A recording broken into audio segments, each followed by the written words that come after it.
Ay, Diyos ko Lord, sumasakit ang ulo ko, nai-stress ako, promise. Masakit para sa atin pag ang mga anak natin nadadapa. Hindi nila kaya bumangon sa sarili nilang mga paa. Kaya nandito tayo mga nanay, di ba?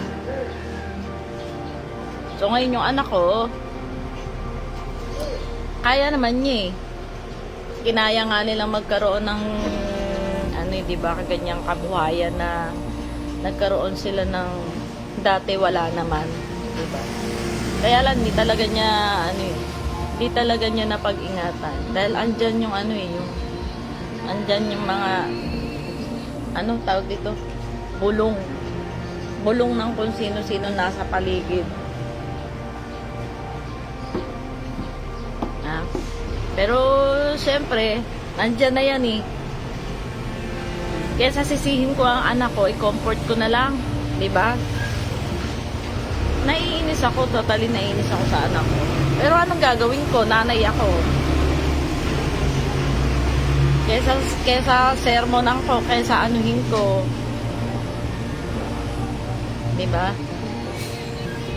At sa mga po dyan, mga nagsasabi sa anak ko na sinungaling ang anak ko, ganito ang anak ko, ganyan ang anak ko. Hindi ho ba pwedeng na lang po? Yung tawag dito, yung pakinggan na lang ninyo. Makinig na lang po kayo. Hindi yung magsasabi pa ho kayo ng kung ano-ano dun sa tao.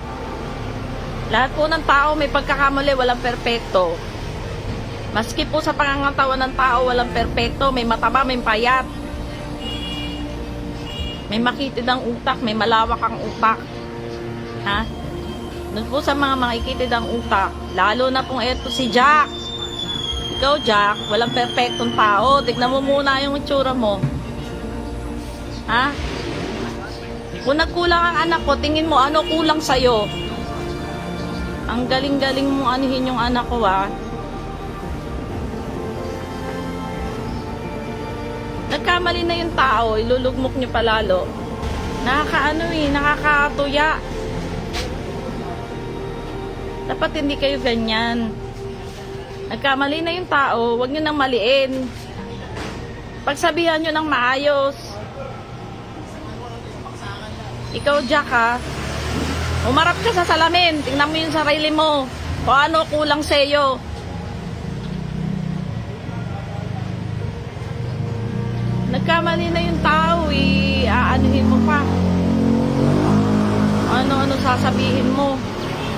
Kaya ka pala binlaki, sama ng ugali mo Tapos ngayon, sabi mo, i-unlock ka para may maitulong ka. Ba't nanghihingi ba ng tulong sa'yo yung anak ko?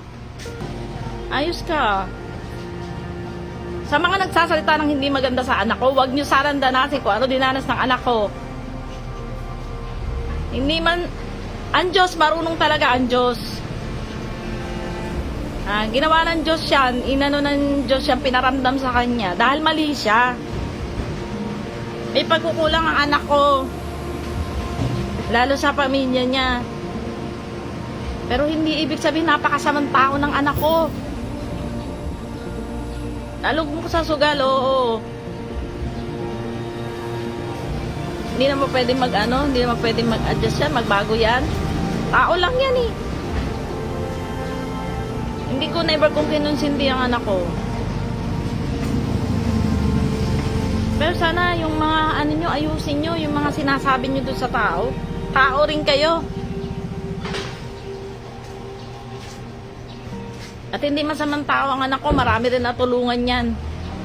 Yung nga lang, nasa na yung mga natulungan ng anak ko? Wala. Natulungan ba anak ko ngayon? Hindi.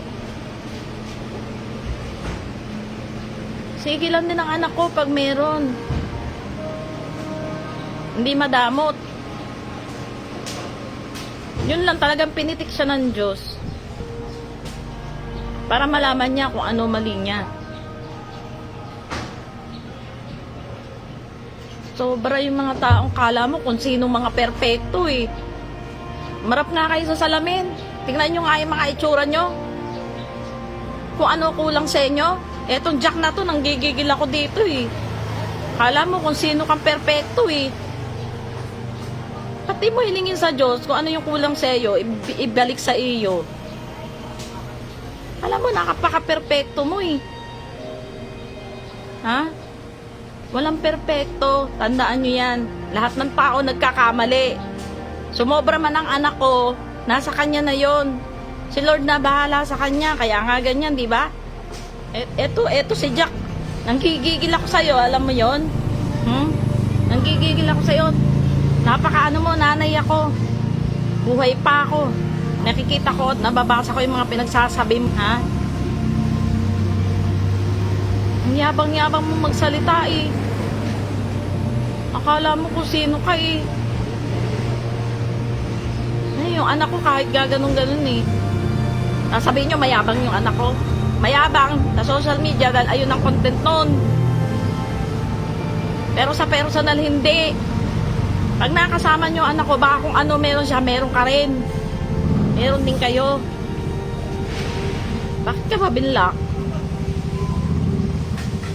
Siguro dahil iba nga ugali mo. Sige, sabi mo, i-unblock para may matulong. Baka may matulong ka. Sa'yo na yung tulong mo. Alam mo kung sino lang higit natutulong sa anak ko? Sarili niya. At saka si Lord. Ayun lang. Paano-ano ka pa na pa-post-post ka pa na tutulong. Yabang-yabang nito. Alam mo kung sinong perfecto. Tingnan mo muna mukha mo sa salamin. Marap ka. Tingnan mo kung ano kulang sa'yo. Huwag sana mangyari sa inyo. Ha? Hindi man sa paraan sa anak ko na ganito. Sa ibang paraan. Para alam nyo. Para malaman nyo. Maramdaman nyo. Pinagsisisihan ng anak ko. Alam niya mali siya. Hindi niya pinagkakait na mali siya. Tinatanggap niya mali siya. Tinatanggap niya lahat ng comment nyo. Masakit man niya tinatanggap ng anak ko. Pero ako, nanay ako. Sarap mong tadyakan.